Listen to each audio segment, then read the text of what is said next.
आज ये भावुकता नहीं होनी चाहिए थी, किंतु इसलिए हो गई। कल रात्रि में मैं छत पर गया था, शुद्धि के लिए गया था। उस समय छत पर से सर्वत्र एक नज़र डाली तो देखा कि कुछ घर उजाले से रोशन हैं और बीच बीच में घना अंधियारा छाया, और उस अंधियारे ने ऐसा झकझोर दिया कि आज दीपावली के ऐसे पवित्र अवसर पर कितने लोग खुशियां मना रहे हैं, लेकिन हजारों लोग अपनों के जाने के गम से दुखी हैं। कितने ही लोग अपने लोगों के अस्पताल में होने से उनके स्वास्थ्य की कामना करते हुए दुखी हैं। कितने ही छोटे छोटे बच्चे जिन्होंने पिता कहना सीखा भी नहीं था, इतने में उनके सिर पर से पिता का साया उठ गया।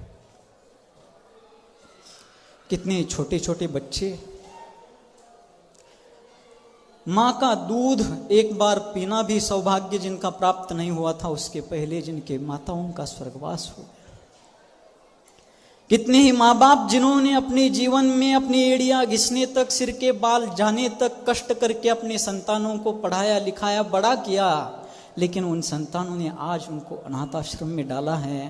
वो रास्ते को अपनी आंखें लगाकर बैठे होंगे कि इस दीपावली में हमें भी कोई मिठाई लेकर आएगा, कोई कपड़े लेकर के आएगा। अनाथ आश्रम के बच्चे इंतजार कर रहे होंगे।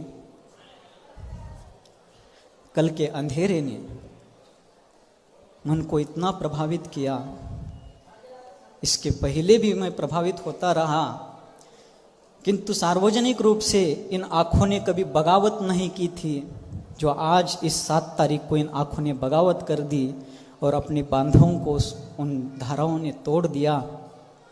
किंतु आप सभी से मैं बार बार हृदय की आंतरिक वेदना से अनुरोध करना चाहता हूँ कि आप बहुत सौभाग्यशाली हैं। जिन धर्म की पवित्र छत्र छाया में हैं, कभी भी धर्म से दूर मत जाइए। अपने बच्चों से, अपने संतानों से बार बार आग्रह कीजिए कि अपनी पढ़ाई लिखाई, करियर, जॉब, नौकरी, व्यवसाय ये होता रहेगा, लेकिन ये जिन धर्म इस भव में अगर आपसे छूट गया तो इस अनादिकालीन संसार परिभ्रमण से आपको कोई नहीं बचा पाए। इसलिए उनको संस्कार दीजिए, उनको भी संस्कारित कीजिए। अंतिम बात कह करके मैं अपनी वाणी को विराम दूंगा। सुनील जी कहते हैं कि चलो अपन जहां को बांट लेते हैं, आकाश तुम रख लो, हम धरती को रख लेते हैं।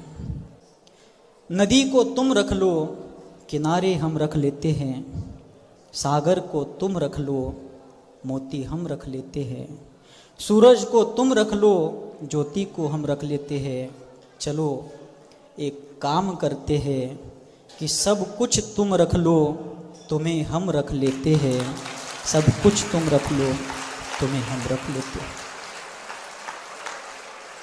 इसी मांगल्य भावना से अपन सभी प्रवचन वात्सल्य की भावना से आपसी किसी भी क्लेश को भुला करके एक में के साथ प्रवचन वात्सल्य भावना से भर करके कार्य करें।